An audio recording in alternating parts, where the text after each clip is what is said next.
Olá, gente. Meu nome é Júlio Batista. Eu sou mestrando em Ciências Biológicas sob a orientação do professor Henrique Teixeira. E hoje eu vim falar para vocês sobre o sistema imune de mucosa. Eu sei que durante as aulas de imunologia vocês aprenderam as características e os mecanismos das respostas imune inata e adaptativa que fazem parte do corpo de um mamífero. Como vocês sabem, para cada parte do corpo, o sistema imune ele vai gerar uma resposta direcionada a fim de proteger o nosso corpo contra qualquer tipo de micro-organismo e também gerar uma tolerância a organismos comensais não patogênicos. Então, gente, nessa aula eu venho trazer uma breve discussão sobre o sistema imune de mucosa, seus componentes e como eles atuam para induzir uma resposta no combate a infecções ou gerar tolerância a antígenos da microbiota ou alimentares. Pessoal, o sistema imune de mucosa ele vai revestir todas as nossas cavidades internas, como o trato gastrointestinal, respiratório superior e inferior e o gênito urinário. Ele também vai incluir glândulas exócrinas associadas a eles, como pâncreas, glândulas conjuntiva e lacrimal do olho, glândulas salivares. Nas mulheres a gente vai ter ainda as glândulas mamárias. Como ocorre trocas do meio externo para o meio interior do corpo, como trocas gasosas, absorção de alimentos, atividades sensoriais, também vai ocorrer a reprodução, essas superfícies de mucosas elas vão ser bastante finas e permeáveis, sendo propensas a desenvolver várias infecções. Por isso, o sistema imune neste tecido ele vai ser bastante específico. O sistema imune de mucosas ele recebe o nome de MALT, por possuir várias características próprias. Eles são sítios de geração de algumas respostas adaptativas especializadas para a mucosa particular, e muitas vezes o MALT ele é subdividido aos locais onde a resposta imune é gerada. Por isso, a gente tem GALT, que é o tecido linfóide associado ao intestino, NALT, que é o tecido linfóide associado à nasofaringe, e BALT, que é o tecido linfóide associado ao pulmão. Muitos dos processos anatômicos e imunológicos que vão fazer parte do sistema imune de mucosa se aplicam a todos esses tecidos, todos os tecidos constituídos. Então, a gente deu um enfoque maior, eu dei um enfoque maior no tecido linfóide associado ao intestino, porque ele é mais complexo. E aí vocês vão ter uma percepção um pouco mais abrangente sobre a imunologia de mucosas. De forma geral, a imunidade intestinal ela vai nos proteger contra as infecções, ao mesmo tempo que permite a persistência de micro-organismos comensais, né, a tolerância. O intestino ele previne infecções de três modos principais. O primeiro é pela presença de uma espessa camada de muco no epitélio intestinal, que vai afastar a maior parte dos micro-organismos presentes no lúmen. Também por peptídeos antibióticos produzidos pelas células epiteliais intestinais, os quais vão matar patógenos presentes no lúmen e vão diminuir a entrada no seu epitélio. E pela produção de IgA. IgA, gente, ela é produzida nos plasmócitos, na lâmina própria, e vai ser transportada para dentro do lúmen, neutralizando os patógenos antes mesmo que esses possam entrar através do epitélio. Essa figura ela mostra a representação do sistema imune gastrointestinal e seus principais componentes. E vocês conseguem acompanhar aqui que o epitélio mucoso ele é composto por uma fina camada de tecido epitelial recoberto por microvilosidades que vão estar associadas à absorção de nutrientes e digestão de alimentos. E essas células epiteliais elas são trocadas continuamente por novas células que provêm das células-tronco nas criptas. Abaixo do epitélio de mucoso, a gente vai ter uma lâmina própria e os seus principais componentes, como os tecidos linfóides, que vão estar organizados em placas de Panner, e também os folículos linfóides isolados, para formar então o GALT. Além disso, a gente vai ter as outras células associadas, como macrófagos, células T e B, mastócitos e também plasmócitos, que vão produzir a IgA. As de Panner são locais extremamente importantes para a indução da resposta imune no intestino e formam agregados de células linfóides em forma de cúpula que se estendem até o lume intestinal. Há também a presença de células M, que são células multifenestradas, que juntamente com os enterócitos apresentam uma superfície luminal com microdobras ao invés de microvilosidades. Essas células M, elas não secretam enzimas digestivas ou muco e elas são a via por onde o antígeno entra na placa de Panner. Bem, as respostas imunes que são geradas quando o antígeno é reconhecido por um dos tecidos de Gaut são diferentes daquelas estimuladas em linfonodos ou no baço, quando um antígeno é apresentado em algum tecido, como pele, músculo. Isso ocorre porque em Gaut há um microambiente característico e específico de células linfóides, hormônios e outros fatores imunomodulatórios. Essas diferenças de Gaut e órgãos linfóides sistêmicos são determinados no início da vida e são independentes da exposição a antígenos. O intestino ele tem diferentes mecanismos de captura de antígenos. E como que isso ocorre? Voltando um pouquinho a falar sobre as placas de Panner e as células M que vão estar diretamente envolvidas nesses mecanismos, as placas de Panner são altamente adaptadas para a captação de antígeno a partir do lume intestinal e as células M do epitélio associado ao folículo estão continuamente captando moléculas e partículas do lume intestinal por meio de endocitose e fagocitose. Esse material é transportado para o interior da célula em vesículas até a membrana basal celular, onde é liberado no espaço extracelular. Esse processo, gente, é chamado de transcitose. Os patógenos acabam tendo essas células M como alvo por elas serem mais acessíveis do que os enterócitos. As dobras presentes nas células M formam um bolso que aproxima os linfócitos e células dendríticas. As células dendríticas capturam o material transportado, liberado por essas células M, processa-os para apresentação então aos linfócitos T. Essas células T elas são recrutadas em respostas a quimiocinas que vão ser liberadas constitutivamente pelas células epiteliais. As células dendríticas ligadas aos antígenos migram da região da cúpula para a área de células T das placas de Panner, onde encontram células T virgem antígeno específicas. Em adição aos órgãos linfóides organizados, uma superfície mucosa ela contém grandes números de linfócitos e outros leucócitos dispersos através do tecido. No intestino, as células efetoras elas são encontradas no epitélio e na lâmina própria. E o epitélio ele é composto principalmente por linfócitos TCD8, em sua maioria, e a lâmina própria é mais heterogênea, com grandes números de linfócitos TCD4 e CD8, assim como células plasmáticas produtoras de IgA, macrófagos, células dendríticas, eosinófilos e mastócitos.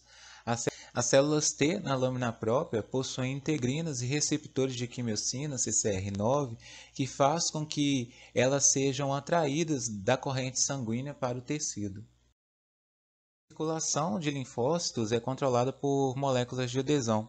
Os linfócitos virgens que chegam às placas de Panner e os linfonodos mesentéricos, eles penetram nestes por meio de vênulas endoteliais. Quimiocinas específicas, mais precisamente a quimiocina CCL21 e CCL19, elas são liberadas pelos tecidos linfóides periféricos e se ligam aos receptores de quimiocina CCR7 dos linfócitos virgens. Caso os linfócitos virgens não encontrem seu antígeno, eles deixam o órgão linfóide e retornam à corrente sanguínea. E se eles encontram o antígeno no Gaut, os linfócitos se tornam ativados e perdem a expressão de CCR7 e selectina. Isso significa que eles perdem sua preferência de direcionamento por órgãos linfóides periféricos, sendo incapazes de retornarem por meio de vênulas endoteliais altas. Uma outra coisa é que a sensibilização de um tecido de mucosa pode induzir imunidade protetora em outras superfícies mucosas. Bem, o direcionamento intestino específico é parcialmente determinado pela expressão de uma integrina, nomeada alfa-4 beta-7, nos linfócitos.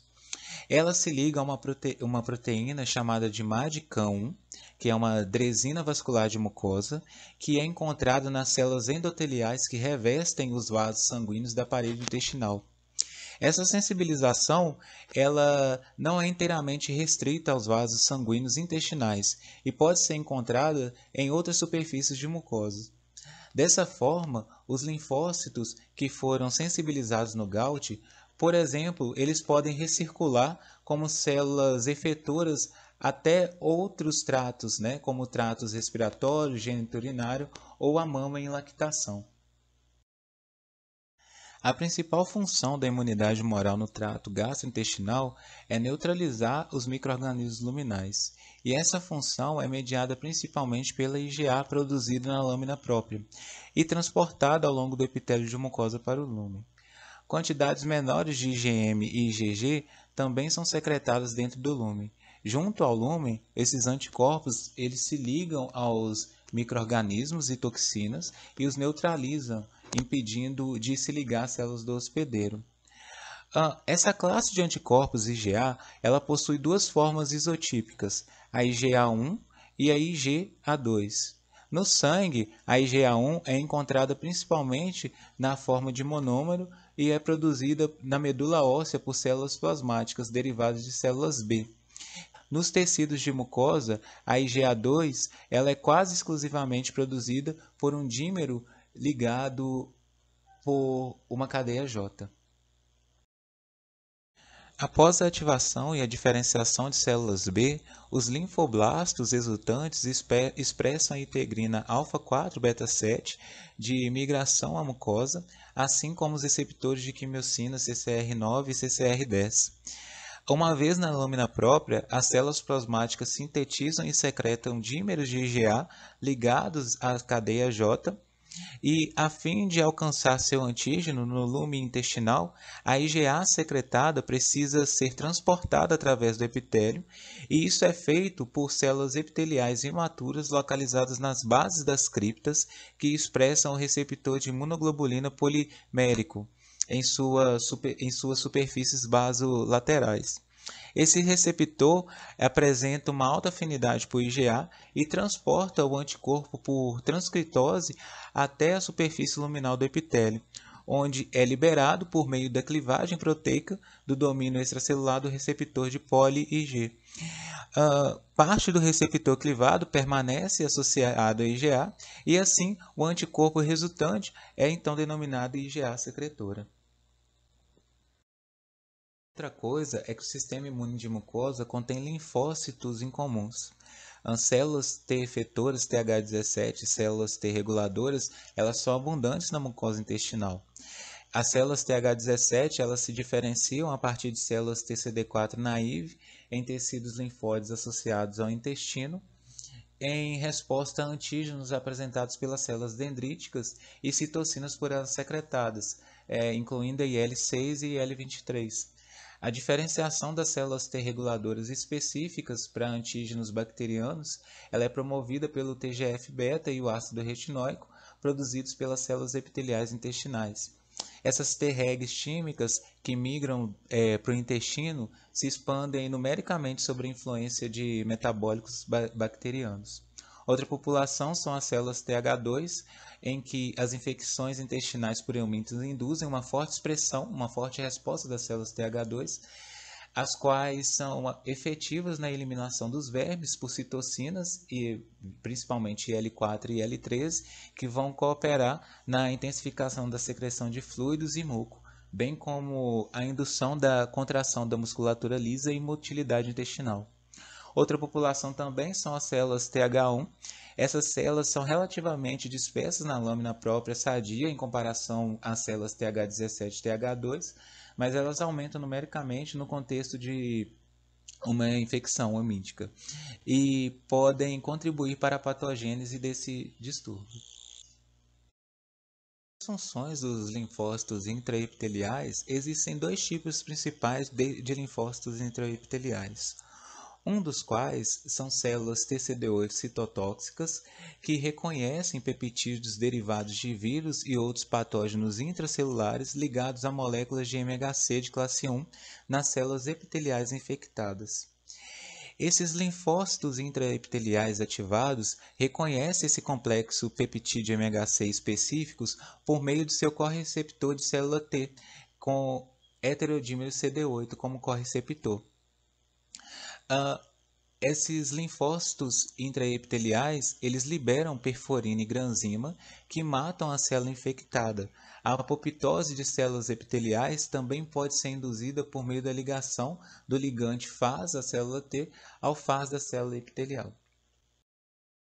Apresentação, células que foram estressadas por infecção ou tiveram seu crescimento celular alterado pela indução do peptídeo tóxico proveniente do glúten mostram uma superexpressão de moléculas de MHC da via não clássica, de MHC de classe 1 da via não clássica, MIC-A e MIC-B, e a produção de interleucina 15.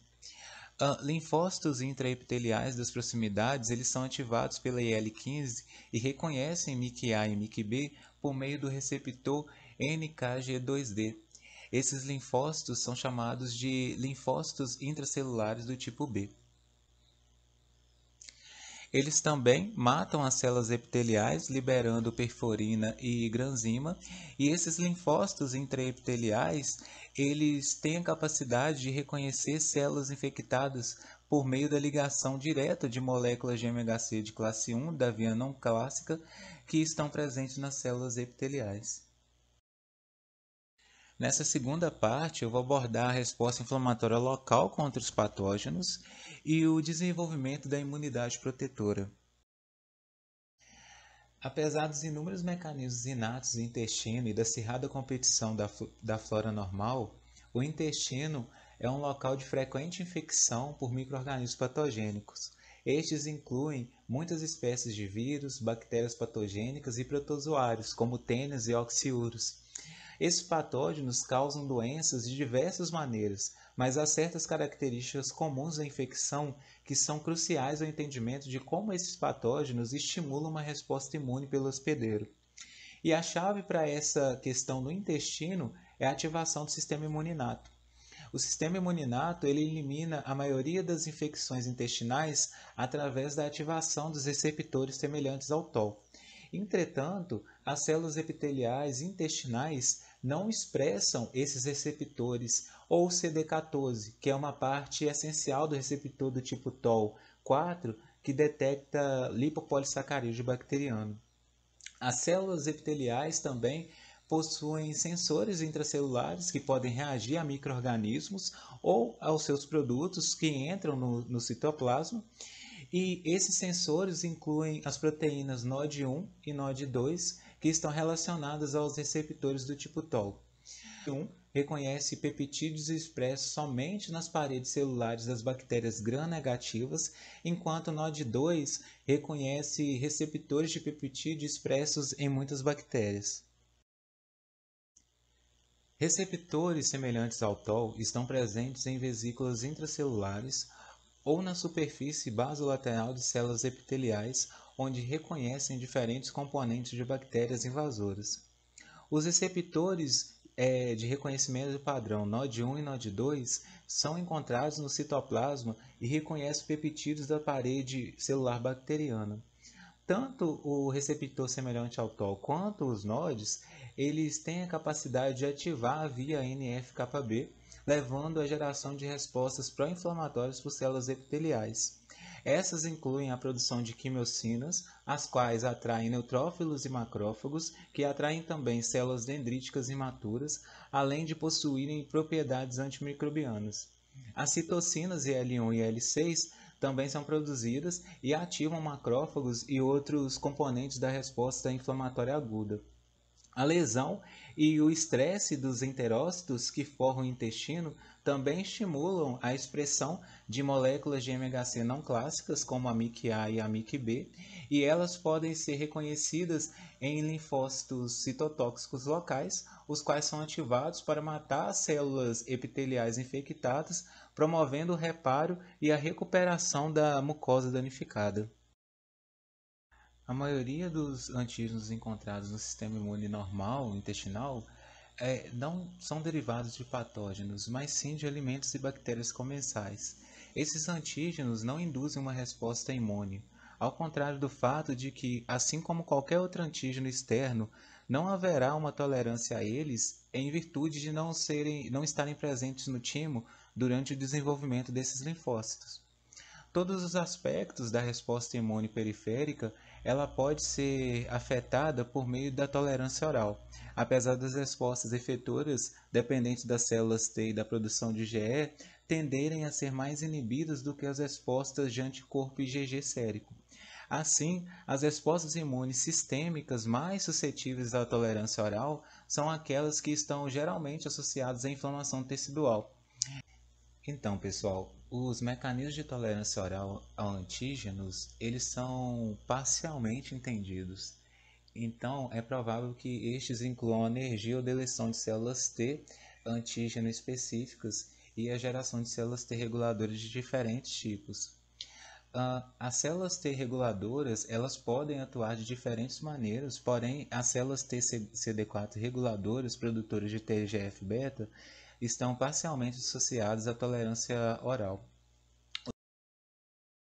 O TGF-beta ele tem muitas propriedades imunossupressoras e também estimula a troca de classe das células B para IgA. Juntas, essas propriedades poderiam auxiliar na proteção da imunidade ativa a proteínas alimentares, favorecendo a tolerância de células T efetoras específicas para esses antígenos e também a produção de anticorpos IgA não inflamatórios. A IL-10 produzida pelas células T regulatórias, elas também podem estar envolvidas na tolerância oral. Ela exerce um importante papel na tolerância, equivalente com a que ocorre a determinados antígenos em potencial introduzidos pela via respiratória. Dentre os efeitos combinados da presença de bactérias comensais está a produção de anticorpos IgA locais que vão inibir a aderência e a penetração no epitélio por parte das bactérias comensais, além da inibição de células T efetoras que poderiam causar inflamação. Assim, a captação localizada de bactérias comensais por células dendríticas no GALT resulta em respostas que são anatomicamente compartimentalizadas e que evitam a ativação de células efetoras inflamatórias. Além do seu papel fisiológico na prevenção das respostas imunes inapropriadas relacionadas a alimentos, a tolerância de mucosa tem provado seu importante papel como uma maneira de prevenir doença inflamatória em modelos de animais experimentais. Os intestinos de todos os animais e humanos são colonizados por grandes quantidades de parasitas helmínticos. E apesar da gente ter um aparato imunológico com a capacidade de eliminar esses patógenos, esses patógenos eles são as importantes causas de debilidade e das doenças crônicas em humanos. Nessas circunstâncias, o parasito ele persiste por longos períodos, aparentemente sem ser perturbado pela tentativa do hospedeiro de expeli-lo, e também ele vai causar assim a doença. Em praticamente todos os casos, a resposta imune protetora dominante ela é gerada por células TH2-CD4, a passo que uma resposta TH1 ela não elimina o patógeno e tende a produzir uma reação inflamatória que danifica a mucosa. Uma resposta TH2 ela é polarizada por produtos do verme que atuam nas células dendríticas apresentadoras de antígeno, e isso pode dirigir uma resposta TH2 diretamente ou prevenir a produção de IL-12 e a geração de células TH1. A produção de algumas citocinas por células TH2 ela vai resultar em altos níveis de anticorpo IgE e vai recrutar mastócitos e eosinófilos para a parede intestinal. IL-5 vai recrutar e ativar eosinófilos, os quais podem ter efeitos tóxicos diretos em patógenos por meio da liberação de moléculas citotóxicas, como a proteína básica principal, MDP. Quando o antígeno se liga a IgE ligado ao receptor, os mastócitos de mucosa produzem uma grande quantidade de outros mediadores inflamatórios pré-formados, como prostaglandinas, leucotrienos e diversas proteases, incluindo a protease de mastócito de mucosa. Os mastócitos eles também vão produzir grandes quantidades de TNF-alfa, que pode auxiliar na morte dos parasitos e nas células epiteliais infectadas. Entretanto, o TNF-alfa também é uma importante causa de inflamação e do dano intestinal que ocorre nessas infecções. Fermentos intestinais são agentes infecciosos crônicos adaptados, tendo desenvolvido maneiras sofisticadas de persistir por longos períodos no hospedeiro diante de uma resposta imune atuante. Eles modulam a resposta imune do hospedeiro de diversas maneiras, e essas incluem a produção de mediadores que bloqueiam as respostas inflamatórias inatas e a expressão de receptores atraentes para citocinas inflamatórias e quimiocinas. Além disso, diversas moléculas secretadas pelos helmintos modificam a diferenciação de células T, frequentemente encorajando a geração de células T reguladoras produtoras de IL-10 no repertório de células efetoras. Isso pode envolver a redução da produção de IL-12 por células dendríticas via interferência com a sinalização de receptores do tipo TOL ou a estimulação da produção de citocinas inibitórias de IL-10 e TNF-alfa. O efeito geral desses processos é balançar a produção e o potencial inflamatório de citocinas como interferon gama e o TNF-alfa, e essas células T reguladoras, elas tenderão a modular tanto a resposta TH1 ou como a resposta TH2, produzindo um estado de infecção persistente na ausência do dano severo ao hospedeiro. Bem, pessoal, no decorrer dessa aula, nós verificamos que o sistema imune do intestino normal e as outras superfícies mucosas estão propensas a evitar a produção de resposta imune ativa contra a maioria dos antígenos encontrados. Porém, os antígenos ainda são reconhecidos, as respostas imunes protetoras devem ser e são geradas contra patógenos quando requeridas, e assim, as células dendríticas elas ficam patrulhando constantemente a superfície mucosa, entrando em contato com antígenos e carregando-os até as áreas de células T do Gauch. A alta produção de células dendríticas na mucosa e fora dela é constitutiva e não depende da presença de patógeno ou de outros estímulos inflamatórios. O fator-chave que vai definir entre a geração da imunidade protetora e a tolerância imunológica na mucosa intestinal é o status de ativação de células dendríticas locais. Além disso, as células dendríticas ainda podem responder completamente a organismos invasores e sinais inflamatórios quando requeridos, permitindo a sensibilização de células T para um status efetor. Quando o processo regulatório normal falha, as doenças inflamatórias podem ocorrer. Assim, o intestino normalmente ele fica com uma aparência de inflamação fisiológica, que auxilia na manutenção da função normal do intestino e também no sistema imune. Bem, pessoal, era isso que eu tinha para dizer para vocês. Eu agradeço a atenção e estou à disposição para poder responder quaisquer dúvidas. Muito obrigado.